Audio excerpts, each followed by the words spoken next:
téléspectateurs. Et on va prendre la première question que j'adresse directement à Jahangir Saheb.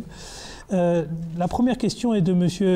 El Hadj Dramé de France, qui nous demande, compte tenu du système mondial actuel, un chef d'État peut-il accepter l'Ahmadiyya et gouverner son pays selon les enseignements du véritable islam? Eh bien, un chef d'État est bien sûr le bienvenu à accepter l'Ahmadiyya. Il n'y a rien qui empêche un chef d'État d'accepter l'Ahmadiyya, évidemment.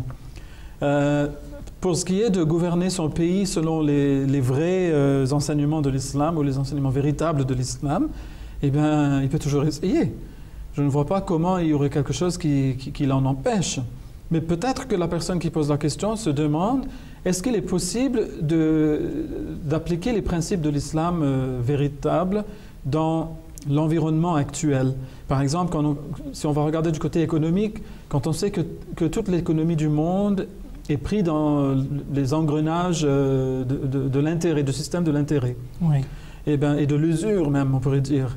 Donc, comment alors faire fonctionner un système? Parce qu'on sait, par exemple, que, et d'ailleurs, j'avais entendu le responsable des banques saoudiens, qui sont des banques islamiques, en train de dire qu'il n'y a aucun système complètement islamique en place dans le monde aujourd'hui, c'est impossible.